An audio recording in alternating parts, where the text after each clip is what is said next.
मेरे साथ दो और खास मेहमान जुड़ गए हैं फॉरेन एक्सपर्ट के तौर पर संजीव श्रीवास्तव, साथ ही साथ मेरे साथ मोहम्मद अली शाह भी जुड़ गए हैं, उनसे भी हम बातचीत करेंगे। मेजर मोहम्मद अली शाह, तस्वीरें आपने भी देखी होंगी, पीएम मोदी जब वॉशिंगटन पहुंचे, अमेरिका जब पहुंचे, किस तरह स्वागत हुआ। वॉशिंगटन डीसी पहुंचने पर जो बाइडेन ने कितनी गर्मजोशी के साथ स्वागत किया। सबसे पहले उन तस्वीरों पर आपका रिएक्शन। जी, ये तस्वीरें देख के दिल खुश होता है। बिल्कुल वाकई में जिस तरीके से हमारी इज्जत है, हमारी प्रधानमंत्री की, पूरे हिंदुस्तान की, बाहर के अन्य देशों विदेशों में, और खास तौर से जो बाइडेन साहब, पहले भी हमने देखा था, वो पहले खुद उनको मिलने आए थे जब जापान में मीटिंग हुई थी, जब तो वो खुद मिलने आए थे इनको। और जाहिर सी बात है, इसमें साफ दर्शाता है, कहते हैं अब पिक्चर स्पीक्स 1000 वर्ड्स। एक तस्वीर कम से कम 1000 शब्द बयां करती है कम से कम। तो इन तस्वीरों का मेरा रिएक्शन ये था कि अरे वाह, क्या कमाल की तस्वीरें हैं, और बड़ी अच्छी तस्वीरें हैं, और दुनिया को दिखनी चाहिए कि किस तरीके से हिंदुस्तान की इज्जत है। और यहीं पे जहाँ पे हिंदुस्तान की मेहमान नवाजी हो रही है, खातिरदारी हो रही है, वहीं पे ही पाकिस्तान और चीन जल भुन रहे हैं, भस्म हो रहे हैं बिल्कुल जल जल के। चीन ने, बल्कि पाकिस्तान ने ये स्टेटमेंट भी दे दिया था कि हमको कोई दिक्कत नहीं है, अगर हिंदुस्तान के प्रधानमंत्री अगर अमेरिका जाते हैं, हमारे रिश्तों में दरार नहीं आनी चाहिए। उनके रिश्ते क्या है, वैसे भी अमेरिका से उनके रिश्ते कुछ खास है नहीं वैसे भी। कोल्ड वॉर के टाइम पे जरूर, जी हाँ, कोल्ड वॉर जब था तब पाकिस्तान की और अमेरिका की बड़े अच्छे रिश्ते थे।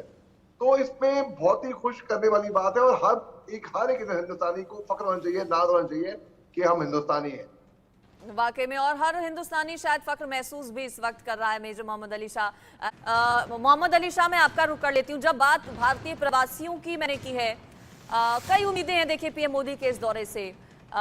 ग्रीन कार्ड एक बड़ी समस्या प्रवासी भारतीयों के लिए बन जाता है।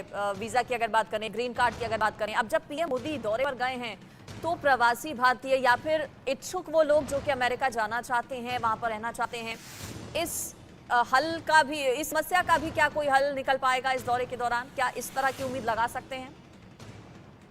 जी, बहुत खूब फरमाया आपने अंजलि जी। जी हाँ, बिल्कुल मुझे लगता है कि सारे मुद्दों का हल यहाँ पे निकलेगा। इसको मैं एक एनालॉजी के तौर पे कोट करता हूँ। फर्ज करिए आप दिल्ली से आप चेन्नई जा रही हैं, फर्ज करिए किसी काम से और किसी काम से। आपने कहा मैं चेन्नई आई हूँ इतने दूर से ये काम करने के लिए, चलो ये काम भी करते हुए जाऊँ मैं। तो जो एजेंडा पॉइंट्स हैं वो तो खैर एड्रेस होंगे ही होंगे। इसके अलावा जो एजेंडा में ना हो वो भी उनकी बायलैटरल मीटिंग में अलग से शामिल होंगे, और वो मुद्दों को उठाएंगे जरूर।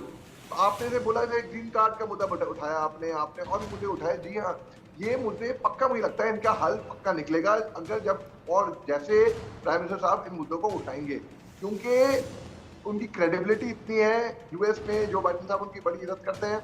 और इसी के यही नहीं, उनको लॉजिक दिखेगा कि हाँ भाई, इन मुद्दों में इनमें स्टीम है, इनमें दम है, तो इन मुद्दों को एड्रेस करना चाहिए। तो बिल्कुल आपकी सवाल का जवाब देता हूँ मैं, बिल्कुल 100% मुझे लगता है इन सब मुद्दों का हल वहां पे निकलेगा। खास मेहमान भी मेरे साथ लगातार जुड़े हुए हैं। मैं मेजर मोहम्मद अली शाह आपका रुख कर लेती हूँ। कई अहम डील्स भी साइन होने वाली हैं, कई अहम करार भी होंगे दोनों देशों के बीच में, हस्ताक्षर होंगे, जिसमें रक्षा सहयोग तो है ही, इसके अलावा डिफेंस के अलावा इसमें हेल्थ सेक्टर भी है, एजुकेशन सेक्टर भी है, इसमें सभी चीज़ों को लेकर बातचीत होगी, करार होंगे। कितना महत्वपूर्ण ये हो जाएगा कि दोनों देशों के बीच टेक्नोलॉजी को लेकर जो हस्ताक्षर है वो होंगे, और कितना ज़्यादा हाईटेक भारत हो जाएगा इस नई डील के बाद? बड़ा अच्छा सवाल है आपका अंजलि जी। देखिए, ये ऐसा कहा जा रहा है कि ये सबसे बड़ी डिफेंस डील यहाँ पे होने वाली है, सबसे बड़ी, इतिहास होता जा रहा है। और जो जेट इंजन हैं, जो कि जी कैप कंपनी है, जनरल इलेक्ट्रिक कंपनी, मेरा भी सौभाग्य था इसी कंपनी के साथ बहुत पहले अपना करियर शुरू करने में, फौज में आने से पहले। तो ये एक ऐसी कंपनी है, सबसे बड़ी ब्रांड दुनिया की ये मानी जाती है, और इसके साथ में जुड़ना, इसके साथ में डिफेंस पार्टनरशिप करना, ये बहुत बड़ी बात है। और केवल डिफेंस ही नहीं, बल्कि डिप्लोमेसी, बल्कि हमने देखा, कल देखा हमने इंटरनेशनल योगा डे पे कैसे योगा साथ में जोड़ रही थी लोगों को। इसमें बॉडी लैंग्वेज भी देखिए, डिप्लोमेसी में बॉडी लैंग्वेज भी बड़ी अच्छी थी, गर्म जोशी थे, दोनों लीडर मिले आपस में। तो इसमें डिफेंस डील्स के अलावा जो डिप्लोमेसी, जो ट्रेड, जो बायलैटरल टाइज हमारी हैं, जो हमारे रिश्ते हैं, जो ट्रस्ट है, क्योंकि एक डील साइन होना केवल इक्विपमेंट की बात ही नहीं है, केवल इक्विपमेंट अच्छा है या पैसे हैं, ट्रस्ट, पेशेंस, मतलब वो सब बहुत जरूरी है। इसमें रिश्ते हमारे कैसे हैं, अंडरस्टैंडिंग कैसी है, तो इसमें बिल्कुल इसमें ये दर्शाता है कि और आगे ले जाएगा हमारे और अमेरिका के रिश्तों को। और टेक्नोलॉजी की बात करें तो देखिए, सब जानते हैं अमेरिका जो है वो दुनिया से कई आगे टेक्नोलॉजी में है। अमेरिका, इजराइल, चीन भी काफी हद तक आगे है टेक्नोलॉजी में, मैं इस बात से मना नहीं करूंगा। गिव द डेफिनेट ड्यू, जो है वो है, लेकिन जो अमेरिका और इजराइल की टेक्नोलॉजी है कोई उनको डिफीट नहीं कर सकता आगे टेक्नोलॉजी में।